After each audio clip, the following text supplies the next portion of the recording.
So I ended up as a life model, which definitely wasn't what I had seen for in my future. And so that was for life drawing classes, yeah? Yeah, it was life drawing classes. It was in universities, it was in private schools, it was in private lessons, and the artists and everything were great, but truthfully, I never expected to have to be a woman at my age having to be butt naked to earn a living. And if you're loving the Power of Women podcast, be sure to subscribe to our YouTube channel.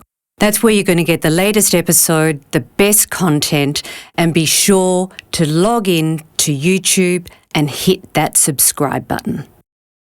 Hey, I'm Di Gillett, and this is the Power of Women podcast. We're a platform that showcases and celebrates the strength, resilience, and achievement of women from all walks of life. In each episode, I pose questions to my guests to peel away the layers to reveal the knowledge and the experience that shapes their narrative. So if you're feeling unseen, unheard, or simply looking for inspiration, then the Power of Women podcast is a great place to join the conversation. Today's podcast promises to be a raw, candid, and most likely a conversation that could mirror the ones that you've had, either personally or heard in the workplace, and from your inner circle perhaps. We're going to talk about ageism, divorce, amongst a myriad of other things. And joining me today is somebody who I describe as a pocket rocket, and I know others who know her do also. And her energy is absolutely contagious. She developed a love of theatre at 8 years of age while studying speech at the Trinity College in London. She's an actress, she's a writer, she's a producer, and latterly an artist. Recently returned from the Catalina International Film Festival, where she was the only Australian finalist. Naomi Lisner, welcome to the Power of Women podcast. thank you for having me. Terrific. Naomi, tell me, where did you grow up? Okay, I grew up in Sydney. I started off in the western suburbs in Strathfield, and my parents moved to Rose Bay in my late teens.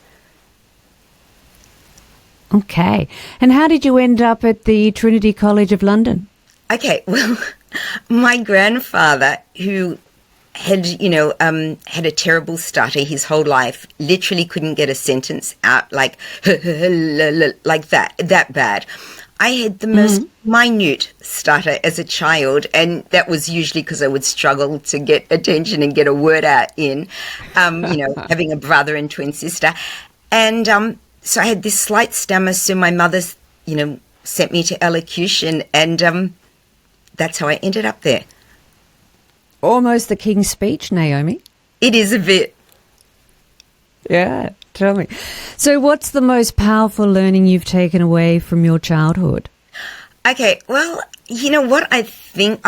Maybe it's growing up in a different era, but I always was, told you stand up for people on the bus, whether they're pregnant, whether they're old, disabled, whatever. We don't seem to live in that generation. And I was always taught that we're all equal and to treat everyone with kindness. And, and I think that, so as somebody who jumps on a tram often, we don't have that. Mm-hmm. And that's how I grew up too. And I'm a similar age to you, and it's got a 6 in front of it. And I will still stand up for somebody who I perceive to be more in need or elderly or pregnant than to give them a seat as well. But it doesn't happen often.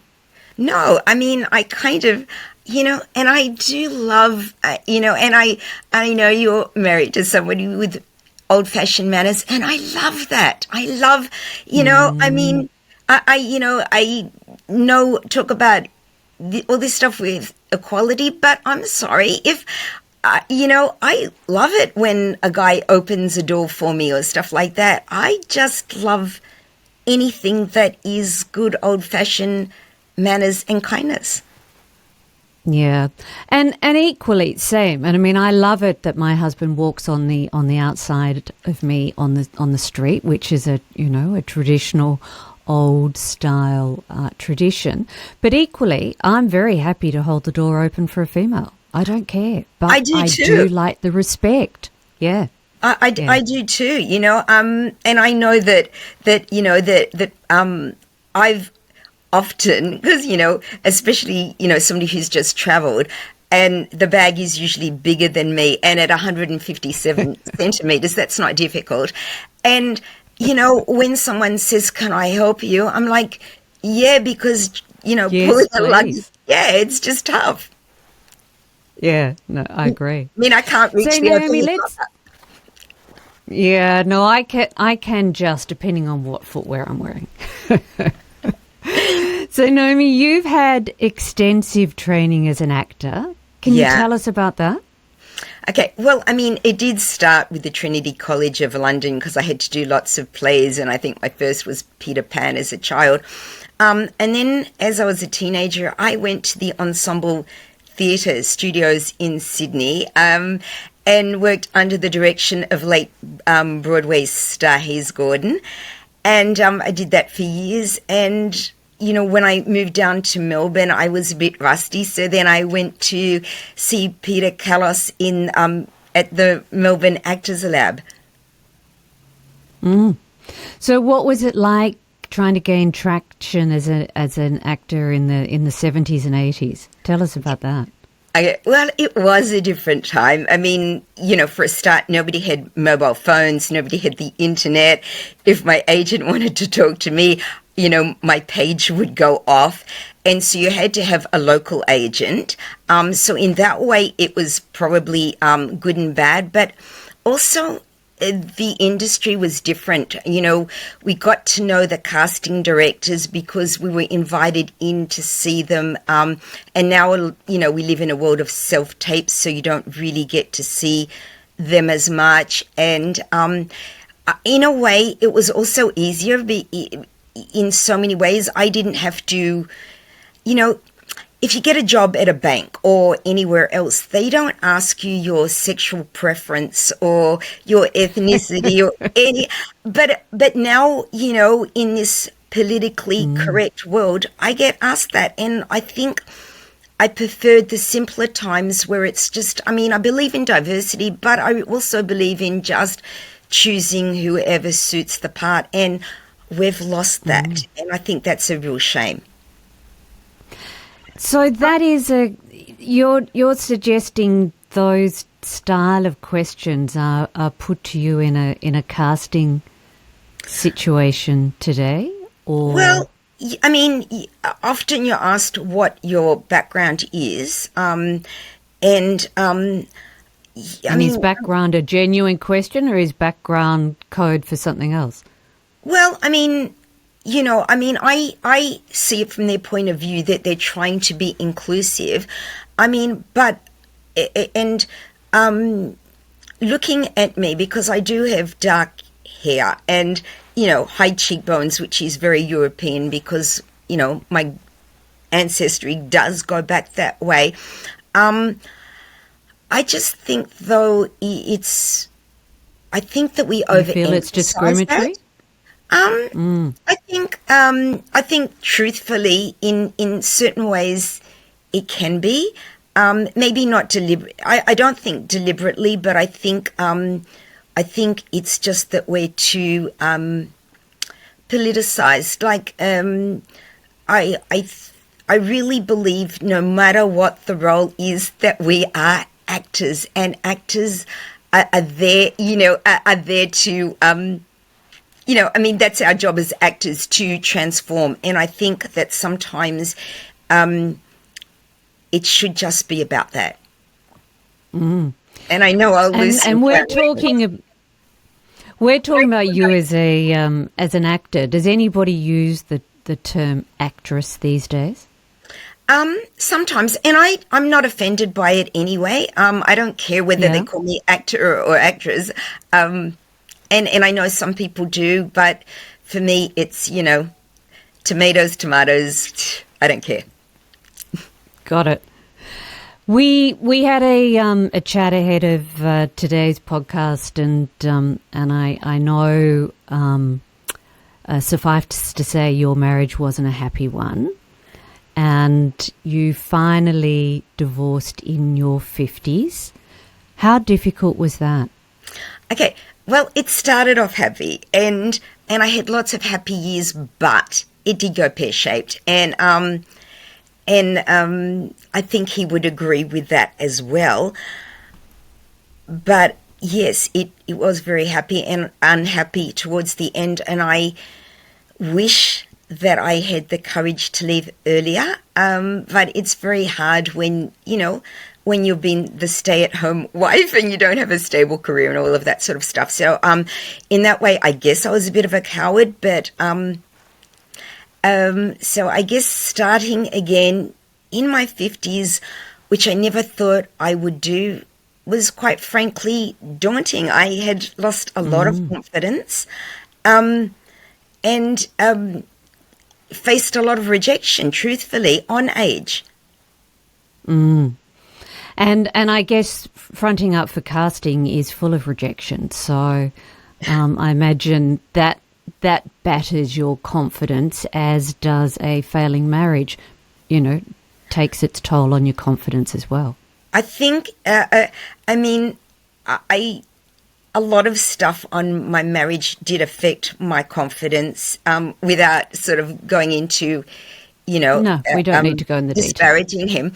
But it did. It did affect my confidence. And also, being the homemaker, and I know it sounds so old-fashioned saying that, but I did grow up in a different period where there were a lot of women that were stay-at-home mothers, and there were a lot of women that even when they worked, it wasn't full-time, although, being a stay-at-home mother is full-time work, and when they do work part-time, they're still at home doing stuff, so it is always full-time, but not having references. So I left a marriage with I didn't have a university degree, and I didn't have any job references, and it's not really, it's not really ideal. Men who divorce don't have this issue because there are house husbands these days, but it wasn't really common when I grew up. So a man and it wasn't the case for you. No, it wasn't the case. So, a man's super increases, their promotions increase, their everything. And women have that disadvantage, particularly, in my generation. How did you find it sort of society-based, being a woman in your 50s divorce versus the perception of how it was perceived for your now ex-husband being divorced? Was there a difference in how you found that was acknowledged or that news was received in your network? I think that it's interesting. I think that when people divorce, some people stay friends with both sides, and some pick sides, and whatever happens with that, I just have to accept. But again, my ex-husband was a doctor, so the world is, so he had a degree and et cetera, et cetera. So there's always a shortage of doctors in the universe, as we know. So he he wasn't faced with, the difficulties that I was. So were you left financially comfortable, or were finances difficult by the time you exited the marriage? Well, I have to say probably considering the years of marriage, I don't know. I just, I was able to buy a modest 2-bedroom apartment, but I wasn't after that. That was kind of not left with much after that. So, and I am, thankful for that, because there are a lot of women that have a lot less than that. Growing homelessness. But I still drive a 16-year-old car, and I would like to update that. But that's just the reality. Yeah. So what did you do to keep afloat financially? Oh, gosh. Okay. First of all, on the street, I literally saw a guy that I knew who owned a hospitality business, and I literally begged him for a job. And he said, "But you've got no experience." And I said, "I'm a hard worker, blah, blah, blah, blah." And I convinced him, and I did that for a few years. And one day the phone stopped ringing, and I understand being replaced with a younger person who can carry a gazillion plates on each arm, because I can't. I never have. I thank him for hiring me in the first place, but that's how it was. And then I tried for jobs as ushers nobody would hire me, because, again, they usually go for younger. So I ended up as a life model, which definitely wasn't what I had seen for in my future. And so that was for life drawing classes, yeah? Yeah, it was life drawing classes. It was in universities, it was in private schools, it was in private lessons, and the artists and everything were great, but truthfully, I never expected to have to be a woman at my age having to be butt naked to earn a living. And again, it's no disrespect for the models, because I think it's an incredibly artistic and profession, but it is really it is really tough on your limbs, and the older you get, tough. It is tough. And when I turned 60, I said enough. Bravo to you to being brave enough to do it, Naomi, because that really takes guts. Well, I have to tell you, there's this funny story. When I was put through this training course, I saw this guy I knew from acting at the same training, and he was in his 20s and buffed, and I thought, oh no, there's somebody I know here. And I didn't, and I don't know who was more embarrassed, him or I, and I just said to him, "Hi, Max, it's great to see you." And then I said, "I guess we'll be seeing a lot of each other soon." And we made a joke of it. But inside, I was really shy. Yeah, I can imagine. So how long did you do that for? Oh, gosh, years. Literally years. Oh, really? Yeah. Wow. Yeah. Wow. And were you getting acting gigs during the same time? Was anything coming up in terms of performances? It's sort of, acting's on and off, and I would get, there was auditions, there was, bit parts, and it was really more about my acting in my own stuff than really getting work from the outside. I mean, I would love to. I've always had great agents, but they will all tell you that the lack of work, the work dries up, particularly for women the older we get, unless you are, Judi Dench or someone, like that. Yeah, no, can understand. On reflection, would you have done anything differently during your time in your marriage to shore up your financial position? Had you ever considered that, you'd be in this position? Okay, I know, I'm sort of come from old-fashioned stock. My grandparents were married till, one of them passed on. My parents are still married. They've been married for 66 years. I just thought that was my road.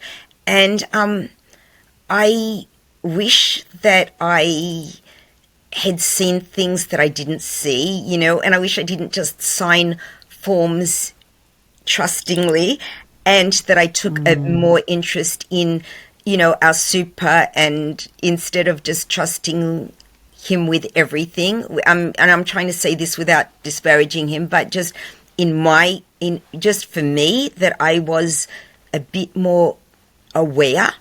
And when I got married, I was an actor, and I was getting a lot of work, and I was told that, by my ex-mother-in-law, you need to contribute, you need to find a full-time job, and acting's airy-fairy and blah, blah, blah, blah, blah.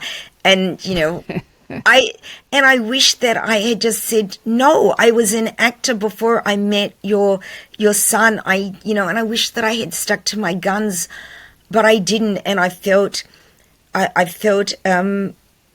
guess, to be honest, a bit bullied by it. And I felt that I was, that this was thrust upon me, and that I have to do this. And don't get me wrong, I've loved raising my kids, and my kids are amazing.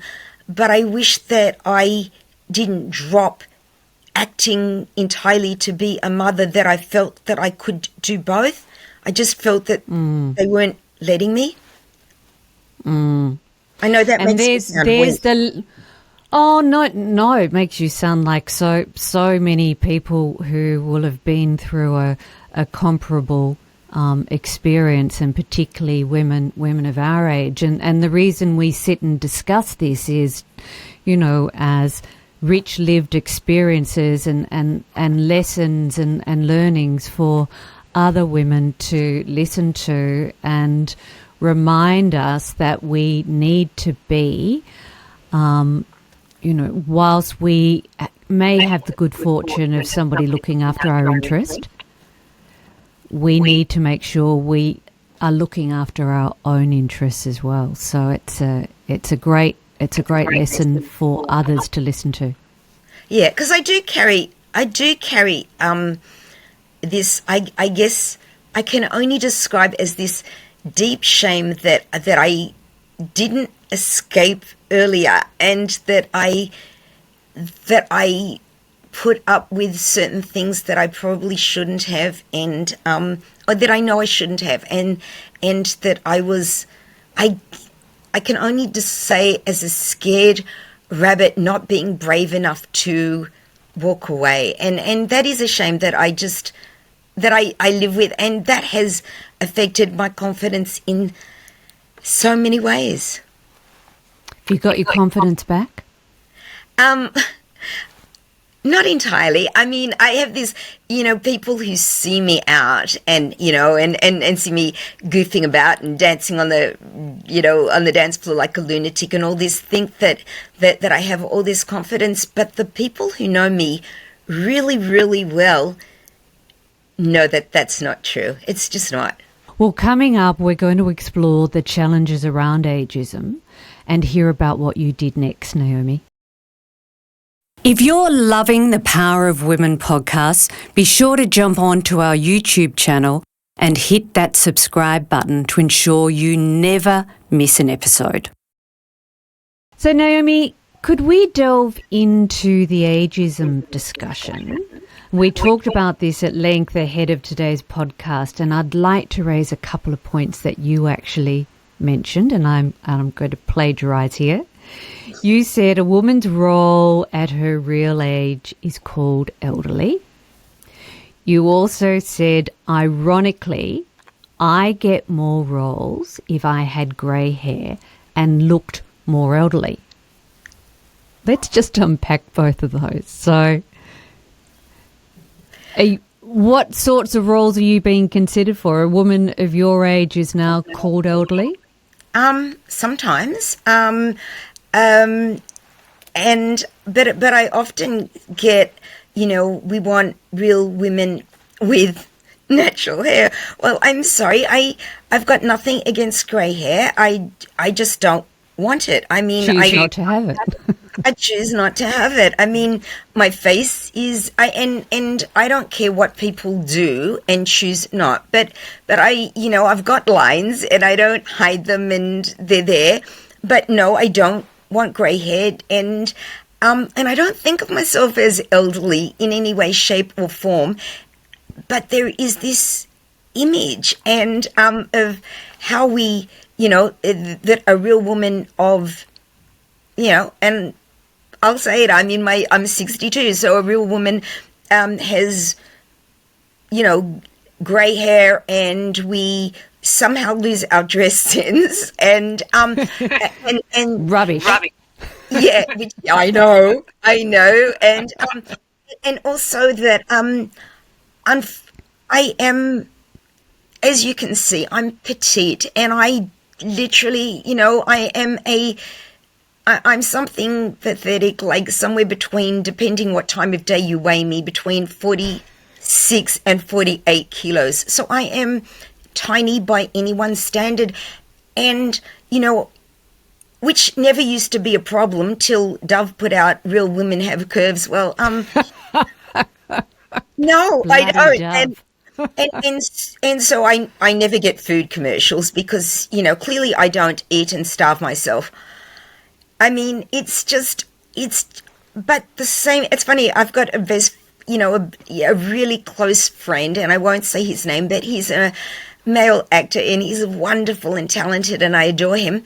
But he's I guess an older than me, but a male version in our skinniness. And it's not, he doesn't get the same, you're too thin too, I mean. Does he get called elderly? He does. He does. He's okay. He's in his 70s, but like really, I mean, I don't know. I just it just is what it is. It doesn't feel equal. Well, it doesn't feel equal, and it's just and I understand, because I was like this when I was 20. I would think 40 was old. I get that sort of mindset. True. We've done that, yeah. We all do that, but I look and say, well, does anybody and call? I don't see anybody calling Nicole Kidman elderly. I mean, she's. and because she's not, and it would be ridiculous to call her that. And it would be ridiculous to call, and like we both know how hot he is, Lenny Kravitz elderly. And yeah, But he is hot. He is really hot. Just saying, Lenny. Yeah. And and I would say that Mick Jagger has more energy than people half his age. And he is skinny. He is skinny. Very skinny. very, very skinny. But, he was a jogger, so, so he's always exercised. But, but again, he's probably, just naturally that builds, because clearly that's never changed with him. So I don't know, there's just stereotypes with ageism and selective. But I do believe women get it worse. Yeah, I think so. But if I hear what you're saying, as a female over 60 whose natural hair colour, like mine, is my natural hair colour, believe it or not, is not pink, albeit it's pink. And it's not pink. However, so, my natural hair colour absolutely has grey in it. I just choose not to do that. You're choosing not to present as a grey-haired woman. Yeah. But if I'm hearing what you're saying correctly, that if you actually did go to castings with grey hair, you think you'd get more roles? Is that what you're saying? Well, yes. Because you fit the stereotypical elderly image? I think so. I think, there is, it's funny, there's this thing about being natural, but at the same time, I see actresses who, have clearly done work, that doesn't seem to be back an to Nicole issue. Kidman. But it looks great. I mean, Yeah, I think she looks great. I mean, there's plenty of haters out there if you there's read plenty of haters. the commentary, but I think she looks fantastic. Hats off to her. Yeah, exactly. And I think that we choose to do what we want to do. But yes, I think there is this thing about being, natural, and I might be, and if I live to that long, I might be 100-year-old woman with brown hair, and that's my choice. Or maybe I'll be pink then. I don't know. I'll be with you. I'm the same age, and I'm going to be 100 with pink hair. So yeah, well, I might match you or have a pink stripe. But the thing is, it should be my choice. And I know with a lot of casting, because we're going for the diversity, there a lot of cultures are brunettes. I mean, let's face it, that just is. So if at a casting I have blonde hair or bright red hair or grey, then I'm not brown, which everybody has brown hair. And so when I was a kid in the 70s and I was getting a lot of work, although I did go through the fake blonde thing at 18, but, that's another story. And the bad perm, but, yeah, I did that too. Oh, yeah. I can't believe I did that. I looked like Shirley Temple. It was, please. Massive shoulder. Shocking. Massive shoulder pads, MC Hammer pants. I just did the lot. Yeah. But I just think that my hair color shouldn't matter. It just you can clearly see that I am, that I am a mature aged woman, and and that's all that should matter. And my auditions, should be based on that, not on anything else, really, I think. But I think your auditions are sometimes based on the nationality of the character, because I can hear a raft of different accents come through as you talk. You morph through different accents, Naomi. Well, and I always, it's funny, one of the questions I get asked on a daily basis is, where are you from? And hard to pick. And it's hard to pick. And I get asked in Australia and I get asked in other countries, and in a way that should be a plus because nobody knows. And I can't... An international accent. Yeah, and I can't explain it other than when I was at the Trinity College of London, because I was there for so long, and my mother, incidentally, is British, I had to speak how now, brown cow. And when I went to school, there's no way that, I went to school in the western suburbs. I couldn't speak with that. So I tried to dumb it down, and I ended up with this. You've been acting for years. Yes, I've got this strange accent that nobody knows, and sometimes people think I'm English, American, South African, New Zealand. I just go yes. So, casting directors, if you want a different accent, this is my natural accent, whatever the hell it is. So you said that during your divorce and coming out of your divorce, you'd lost your confidence. However, I think probably since your divorce, you've probably flourished, because you're now not only doing acting roles, but you're also a writer and a producer now. Is that right? Okay. Well, look, I'm definitely a writer, and I did write 2 short films that I did, produce and direct, which I never thought I would ever do in my whole life. And but I don't see myself really as a producer or director, because I guess that's not where my heart is. My heart is in acting and writing, and I guess I never expected to become so in love with writing, and that it brings me so much joy, and that it would be so accepted. My work would be so accepted. So tell us about that. Where has your work been accepted? Tell us about some of the work that you've been doing. Okay. Well, the two short films that that I just spoke about, they both premiered in Barcelona a year apart from each other, and that was wonderful. And thank you, and they've gone, in, I don't know how, I literally can't tell you how many countries, but a lot of countries. And then, thank you, and then I'm up to writing my 7th feature film, which... Oh, wow.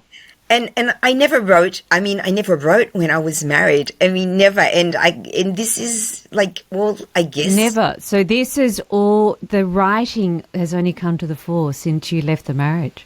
Yeah. What do you put that down to? Okay, I guess when I was going through divorce, and I was, if I'm being honest, I was falling apart. I just sat down one day and wrote, and when it was finished, I gave it to my youngest son, who was living with me at the time, and said, "What do you think?" And he went, "Mum, I really like this." And he's a sort of, he would never tell me something was good if he didn't think it. And so I sent it off to LA to a film festival, and it was a semi-finalist. And I thought, okay. Wow. So I kept going, and I didn't want to be, I guess, a one-trick pony. So I started writing more and in different genres, and I'm really excited and humbled and honoured that that they are winning awards, and Wow. no one's So your career has really come into its richest aspect of it since you've hit your 50s. And now into your 60s. This is the best, richest part of your career. It is, and it's funny, I was, I know you mentioned just now the Catalina Film Festival, but this wonderful woman came up to me, at the festival, and, and she said, what do you want in your life? And I said, truthfully, I would love to have an American literary agent, and I still do, and she's, sending my stuff to her agent. So, fingers crossed. But that's really what I want. And I think that, to be honest, without sounding big-headed, I'm just saying it as it is. In what's amounted to be about 7 years, probably less, I have, between wins, nominations, finalists, whatever, I'm over 110 awards, and I know that there's more coming. Oh, and wow, Naomi, that is amazing. Well, thank you. That's but amazing. I think, they're international awards, are they, or are they Australian awards as well? Oh, I think there's one Australian among them.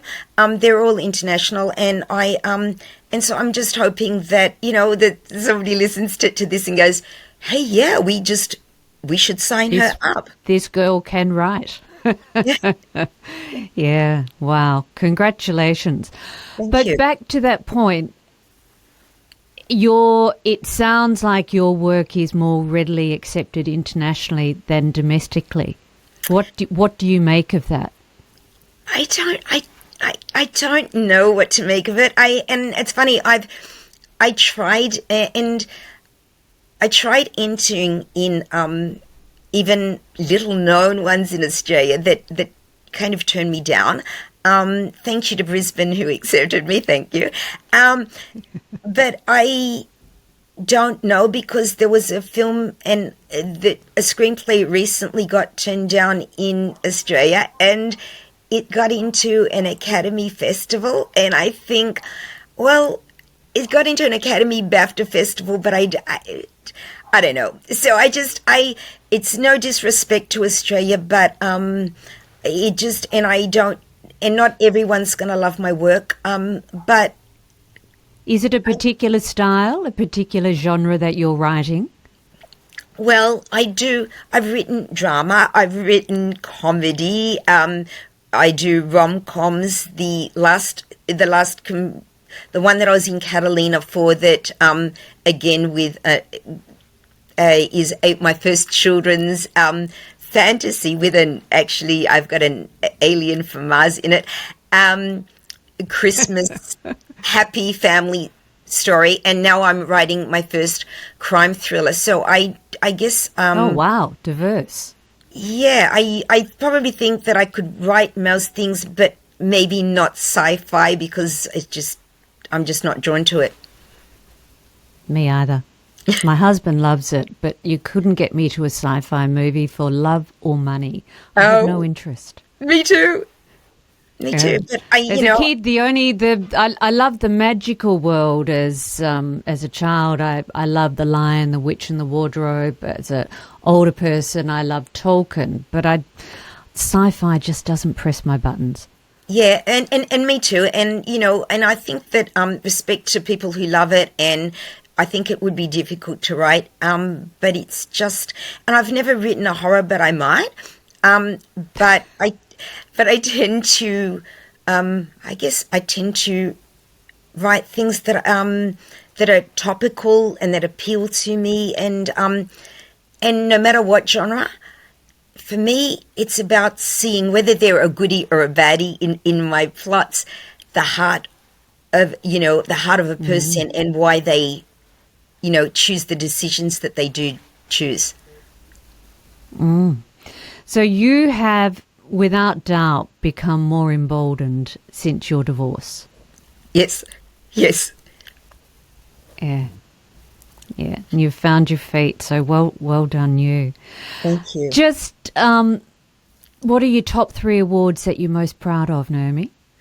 Oh gosh. Well, I don't want to ditch on other film festivals, because, to be honest, I'm proud of them all.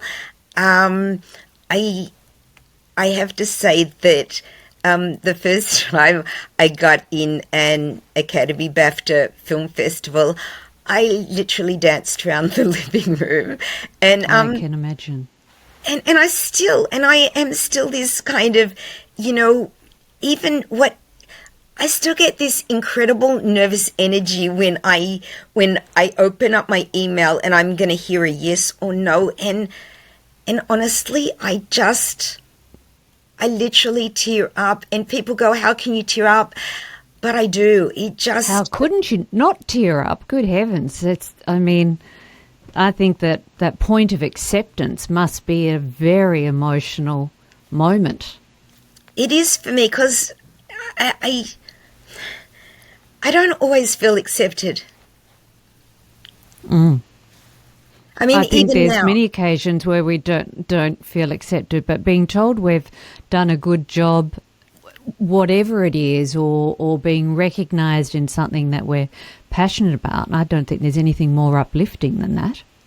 Well, thank you. Even now I do feel that, because, I will, because I'm not really making money, and I'm waiting to, I do feel that there is still this stigma attached to it, and that I'm always, justifying myself, and I guess that does, if I'm being truly honest, it does affect my confidence, and I wish it didn't, and I wish that I would just kind of go like that, but I'm human. But and to that, and absolutely, but to that point, you've also chosen a career path, whether it be on the side in front of the camera acting, or now as writing. It's a very subjective space to operate, where people are either saying you've got it, we're accepting you, or not. So it's a very challenging place to put yourself out there, because it's constantly a place of judgment, far more so than many other traditional careers. So you say it takes courage, but you must have some courage this many years on to still be in the game, Naomi. There's no question. I look, it's just who I am, and I guess I can't shy away from that. Although, I entered my first poetry contest recently, and I don't know the results yet, and I won't know for a while, but I never thought that I would do that. I never thought that I would, that I would paint and produce artwork. And again, it's like listening to music. There are some bands, that appeal to some people that don't to others. And I assume that my art will be the same and my writing will be the same. And, Now, we haven't talked about that because I jumped on your website the other day, and there is some of the most amazing artwork there. Has art been in your world always, or is this another thing that's only come to the fore since you divorced? Definitely only since divorce. And it's funny, and my kids always told me I should do it, maybe because I was a life model and I've been watching artists, but I don't even paint or draw like that. No, it looks far more abstract than life drawing. It really was a lockdown thing. I just my partner said, I guess let's, and I think he's always enjoyed painting, drawing. Let's do something, and he expected that I would do stick figures, and quite frankly, so did I. Because I hadn't done anything since. They're far from that. They're wonderful. There's so many fabulous pieces there. Oh, yeah, thank you. And I think that he was surprised by it, and I was, and I'm, people. When I was in Palm Springs recently, somebody said to a person that owns a gallery, "You should see Naomi's works. You should get it in." And I was like, I was really touched and thankful. But no, I had no idea. So clearly, I can say this honestly. I've got no math. You're suppressing all of these creative talents that have only come to the fore in the last 7 or 8 years. Well, I've got no maths or science brain, except maths when there's a sale on. But we can understand that. But truly, I just, at school I was dead average, except for English, but I was just really ordinary. But I think that my brain is on the artistic thing. Not that I'm a village idiot by any stretch of imagination, but, we're good at what we're good at, and, and we work at what we work at, and, but I have changed. I've become more interested in politics, which I never thought I would either. I'm just a different human being because even though I don't have the confidence always, I still speak up. Yeah. Well done, you. Thank you. And Naomi, vice versa. Well, thank you. Thank you. See, we've all started more diverse careers as we've got older. So I think that's the message out there, isn't it? Yeah, that I think just you have to follow your dream and not let negative comments get in your way, because it's easy to let that. You know how the old expression, you go to a party and everybody compliments you, but somebody says something negative, and that's what you remember. It's a bit like that.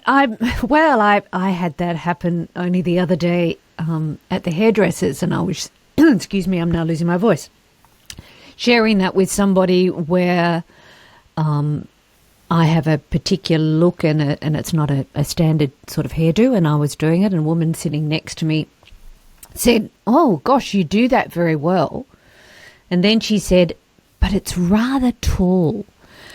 And I looked at her and I said, "That is my favourite sort of compliment." She said, "What do you mean?" I said, "A backhanded compliment, just, bring it on." It's maybe I was being touchy, but seriously, genuine compliments I'm very happy to receive, but that backhanded style, you can just belt it. I think my favourite one that I get is, I hope that I you look good for your age. Bloody hate that. Yeah, I yeah. so hate that. Oh, that's just bullshit. Why can't you just say you look good? Or Yeah, exactly. or I hope I'm, like you when I'm your age. I'm your age. Yeah, you can stuff that one where the sun doesn't shine too, because I hate that. Absolutely. Just call me Yeah. Methuselah, really. It's just Yeah. so silly. Yeah. Oh, well, that's where we are. So tell me, Naomi, if I was to ask you today, having been through everything that you've been through, what's a phrase that defines Naomi Lisner today? Definitely, life is short. Just go for things. Just do it. Yeah. Brilliant. And if you were to pass on any wisdom from the rich lived experience that you've had, is there anything you would say to somebody listening to the Power of Women podcast today? Yeah, I guess if sunbake less, we'd all take that back. But no, seriously, just follow your heart, and that means you still have to use your head, but follow your heart, because following your heart, you can't go wrong. But also be generous with your time, be generous with how you help people, give things with an open heart. Don't expect anything in return. Do something because it's a good thing to do, and I think that people forget that, and that's a really important lesson. Yeah, I hear. It's a very important lesson to give without expectation, and without expectation to be acknowledged, and you don't need to shout what you do from the rooftops if you're doing something in philanthropy. I couldn't agree more. Yeah, but just, it's...